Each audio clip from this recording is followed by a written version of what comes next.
I went into Bullet Train expecting nothing more than a decent action thriller, and what I got was way more than what I could have expected. I am your host Amber Chatterjee. You are watching Entertainment, and today I will be reviewing Bullet Train.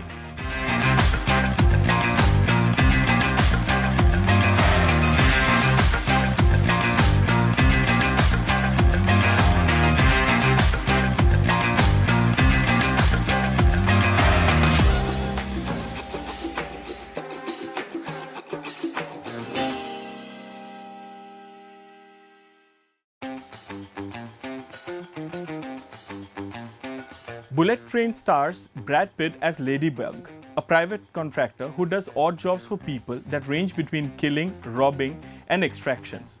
His latest assignment is stealing a briefcase from a bullet train in Japan. This is supposed to be an easy task, and to Ladybug's surprise, it goes smoothly for a while, before all hell breaks loose in a matter of seconds. He soon realizes that a whole lot of people on the train, apart from him, are interested in the same briefcase. Some of these men are also hell-bent on killing him or each other.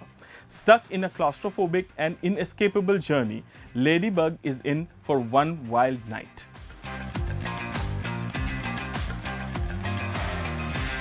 A film like Bullet Train is dependent as much on the story as it is on the execution. I was pleasantly surprised to learn that the film had a layered narrative that keeps going back and forth in time. Each of these characters involved in the film has solid backstories that gives them the required reasons to be on that train. These people are also extremely motivated for a plethora of reasons, and that makes the atmosphere on the train even tenser. Another aspect of the storytelling that I loved was the fact that the director doesn't tell us about the characters and their motivations at once. We learn about some of these characters after they are dead. How their stories are presented is still so on point, and the timing of it is so perfect that one cannot help but be intrigued by the storytelling. Bullet Train was unthinkably dialogue heavy. I will ruin your life the way you ruin mine. Dude, I don't even know. I never expected it to have so much banter between the characters. Neither did I expect it to have such smart and quirky writing. I had a grin on my face almost throughout the film, and it was not only due to the smart and funny dialogue between the characters, but also because how much sense these dialogues made given their respective predicaments.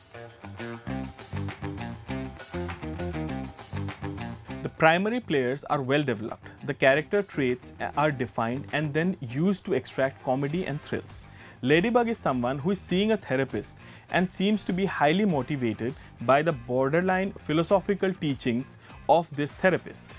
Unfortunately, he keeps forgetting the line of work he is in, and more than that, bad luck seems to follow him everywhere. I think you might be forgetting what you do for a living. No matter how much he tries, people keep dying around him, and this makes him increasingly upset. However traumatic this situation might be for Ladybug, it proves to be a source of some of the most hilarious moments of the film.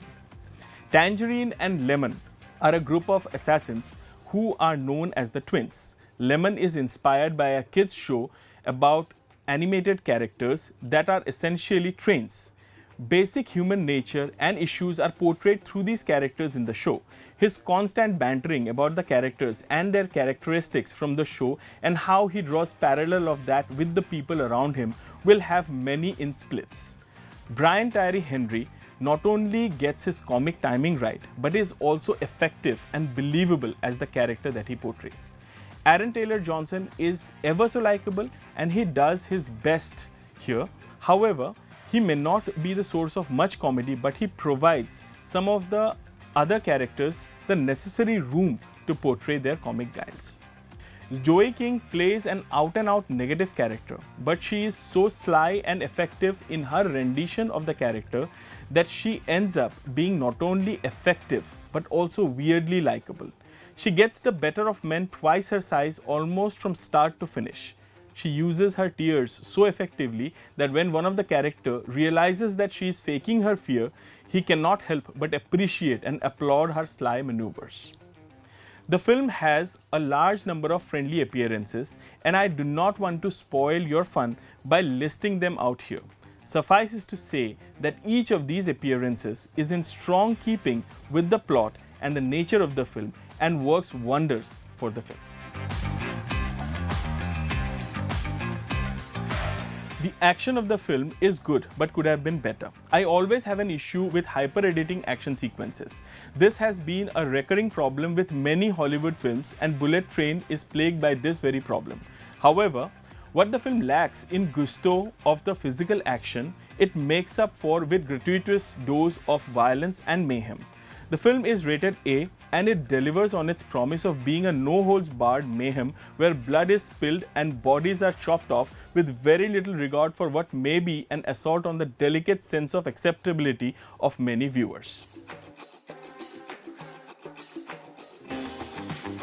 The cinematography and CGI of the film work well in tandem. I say this because almost the entirety of the bullet train sequence are either CGI or are shot on sets erected on sound stages. When you see the film, it is almost impossible to put a finger on anything that feels out of place, unless you watch it frame by frame. The Japanese government didn't allow for the shooting to take place in real Japanese trains or stations, and this led the makers to shoot the Japanese scenery separately and integrated it later digitally with the actual sets and characters. This combination of cinematography and CGI is flawless and leads to a well-realized, compounded effect that was critical to the success of the film. I loved the climax of the film. There was over-reliance on the CGI and action in the climax, and this should have been avoided. I loved how the entire story and every aspect of it came together to deliver one final knockout punch. There isn't anything in the story that is left unexplained. Even the final surprises is explained within minutes of its happening. That kind of finality and the release that the film ensures was exactly what I wanted. Bullet Train has one of the worst trailers that a film of this nature could have. It is also a fact that it is very difficult to tell the audiences what this film is about without spoiling a certain portion of it. Thus, we cannot even blame the people who created the trailer. I can only urge my audiences to go for this film without watching or reading anything about it. Experience it fresh and first-hand. That is the best way to see this film, and I'm sure you will have an enjoyable time with this film. Thank you very much for watching this video, and I promise to bring you new reviews every week. If you liked this video, then please like and share, and do subscribe to EastMojo.